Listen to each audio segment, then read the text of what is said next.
Welcome to the Full Moon Film Buff Special 2. We're going to talk about Hoodwinked 2, Hood vs. Evil from 2011. I rented this from Scarecrow Video and I had not seen this before. As always, we start with the prominent crew and cast. You can always find links to a more complete credit list in the show notes. This film was directed by Mike Disa. It was written by Corey Edwards, Todd Edwards, Tony Leach, Mike Disa, and 8 other writers who were credited with additional dialogue. That should warn you. Mike Disa started with entry-level animation work at Walt Disney Animation Studios in the mid-1990s. There, he contributed to classics like Pocahontas, The Hunchback of Notre Dame, Hercules, Mulan, Tarzan, Atlantis, The Lost Empire, and Treasure Planet. Disa made his directorial debut with a 2005 short, The Origin of Stitch. He went on to direct and/or write animated features, including Hoodwinked 2, Hood vs. Evil, Postman Pat the Movie, several Space Dog films, and others like The Haunted World of El Superbeasto. TV credits include show-running the Wacky Races reboot for Warner Brothers. He has also directed live-action work such as Dolphin Island for Netflix. We covered Corey Edwards, Todd Edwards, and Tony Leach when we discussed the original film. The cast includes Hayden Panettiere as Red Riding Hood, Glenn Close as Granny, Patrick Warburton as the Big Bad Wolf, Joan Cusack as Verushka the Witch, David Ogden Stiers as Nikki Flippers, Bill Hader as Hansel, Amy Poehler as Gretel, Corey Edwards as Twitchy, Martin Short as Kirk the Woodsman, and Andy Dick as Boingo the Bunny. We also covered Glenn Close, Patrick Warburton, David Ogden Stiers, and Andy Dick when we discussed the original film. We covered Hayden Panettiere when we discussed Scooby-Doo and the Goblin King. She stepped in here to replace Anne Hathaway. Joan Cusack began with improv and small roles in films like 16 Candles before joining Saturday Night Live. She earned Academy Award nominations for Working Girl and In and Out, and has delivered memorable supporting turns in films like Broadcast News, Say Anything, Addams Family Values, and voice work, including Jessie in the Toy Story franchise and Klaus. Her most notable TV series was Shameless. Bill Hader also rose to fame as a cast member on Saturday Night Live, earning multiple Emmy nominations. Post SNL, he co-created and starred in 2 brilliant shows. The first, Documentary Now, a fabulous spoof and love letter to famous and influential documentary films throughout history. And second, the HBO dark comedy Barry, winning Emmys for his portrayal of a hitman turned into an actor. Film work includes Superbad, Tropic Thunder, The Skeleton Twins, and It Chapter 2. Voice roles include Fear in the Inside Out franchise, the Cloudy with a Chance of Meatballs franchise, the Venture Brothers, The Awesomes, South Park, and The Simpsons, just to name a few. Amy Poehler got her start in improv with The Second City and the Upright Citizens Brigade. She gained fame on Saturday Night Live, co-anchoring Weekend Update with Tina Fey, where she won an Emmy. She starred as the optimistic Leslie Knope on Parks and Recreation, earning a Golden Globe. Poehler's film credits include Wet Hot American Summer, the whole franchise, Mean Girls, Blades of Glory, Baby Mama, and Sisters. Voice work includes Joy in the Inside Out franchise and The Mighty Bee. Comedy legend Martin Short stepped in to replace Jim Belushi here. Short rose to prominence with SCTV and then Saturday Night Live. He earned a Tony for Little Me on Broadway. Film highlights include Three Amigos, Inner Space, The Father of the Bride franchise, Mars Attacks, Jimmy Neutron, Boy Genius, Treasure Planet, Santa Claus 3, Madagascar 3, and Frankenweenie. TV work includes The Associates, Damages, Mulaney, The Cat in the Hat Knows a Lot About That, and Only Murders in the Building. Don't feel like you need to rush out and watch this one. If you have young kids who really love the first film, they might get some entertainment out of it, but this is a significant step down from the original Hoodwink. The animation hasn't improved at all, and the jokes fall flat more often than they land. The story feels pedestrian after the genius Rashomon homage of the original. It's not that it's bad, it's just not good either. Save your rental money on this one. Hoodwinked 2 arrived 6 years after the surprise success of the original film, which was made on a shoestring budget, but grossed over $110 million worldwide. So, of course, they made a sequel. But the sequel had a troubled production and release schedule, initially planned for 2009, but delayed multiple times before finally arriving in April 2011. The film was one of the early releases from the Weinstein Company's animation division, which was attempting to compete in the family film market, but never quite found its footing. So let's cover the synopsis. After defeating Boingo the Bunny, Red Puckett, her granny, the Big Bad Wolf, and Twitchy joined forces with the Happily Ever After Agency.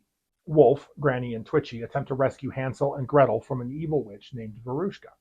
The plan goes sideways, and it turns out that Granny was the real kidnapping target all along. Meanwhile, Red trains with a mysterious group called the Sisters of the Hood. She learns that a secret, all-powerful truffle cake recipe with the power to turn its eater invincible has been stolen. Nicky Flippers assigns Red, Wolf, and Twitchy to find the recipe and rescue Grandma. The trio infiltrates the Giants nightclub from Jack and the Beanstalk and many other stories and steals his harp.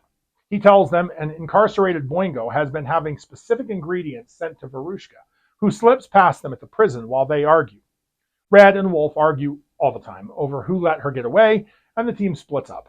Verushka, who stole the truffle recipe, tries to force Granny into making it for her.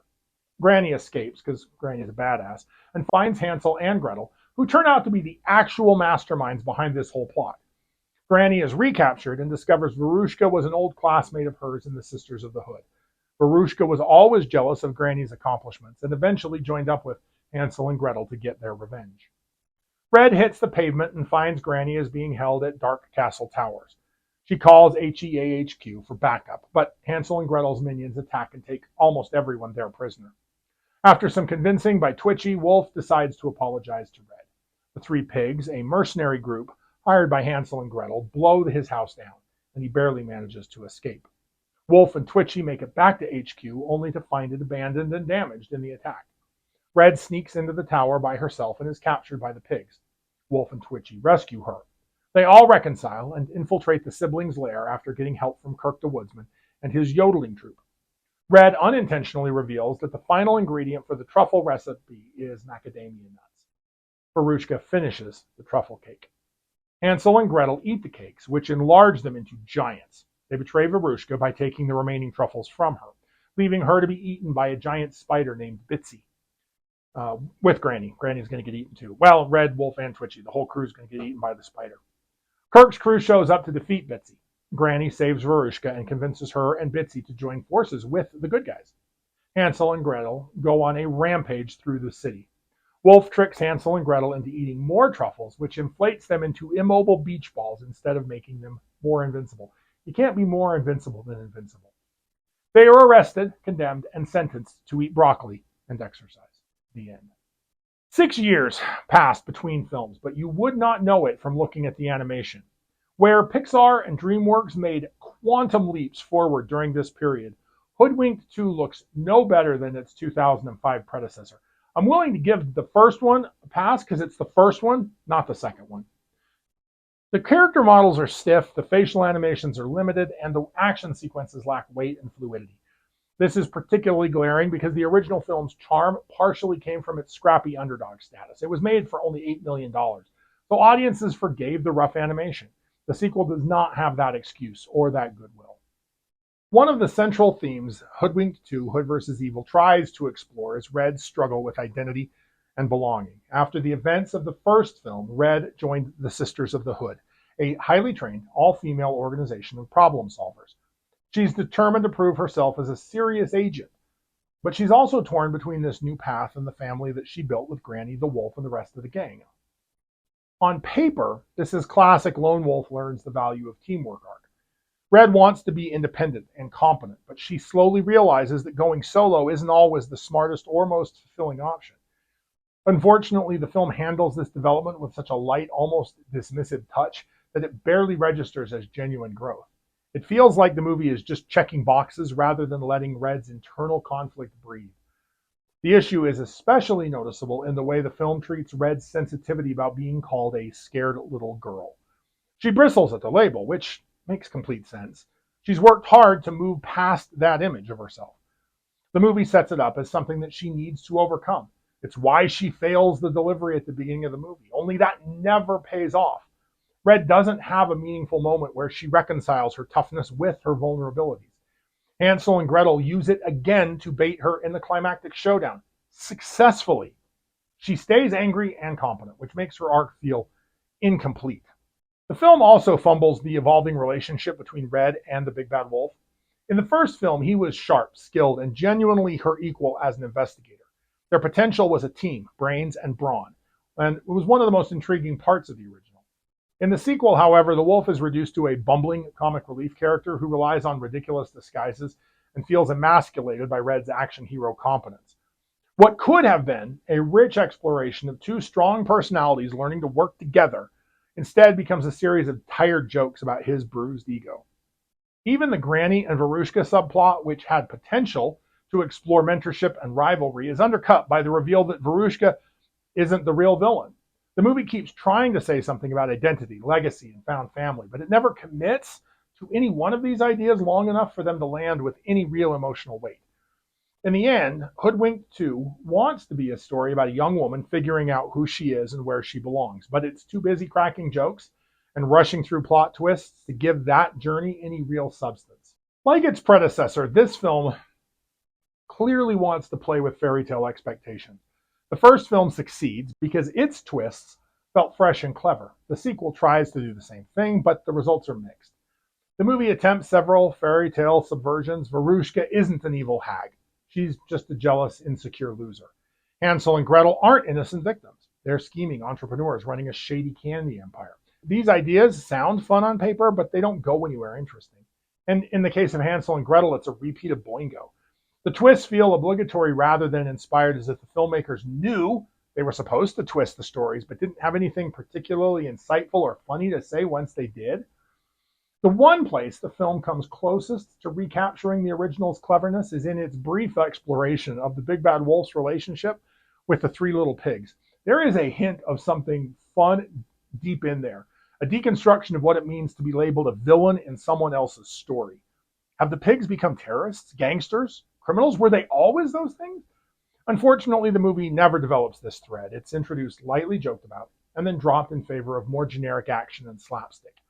This right here is the core problem with Hoodwinked Too. It knows the formula that made the first film work: subverting expectations, meta humor, multiple points of view, detective-style twists. But it applies that formula mechanically. The twists are there, but they lack the surprise and wit that made the original feel special. Instead of feeling like a natural evolution of the fairy tale world, many of the reversals feel like they exist only because the filmmakers felt like they had to include them. By the time the movie reaches its climax, the fairy tale subversions have mostly run out of steam. To borrow a cooking metaphor, what started as a tasty treat in the first film has become bland in the sequel. So, if you like lycanthropes, like, share, and subscribe. Contribute your thoughts and additional observations. Let me know what I missed or what you noticed. No firm decision has been made on what the topic will be for my next special episode, so if you want, make a request or recommendation in the comments. Keep your eye on the moon, a silver bullet in the chamber, and we'll see you back here next episode.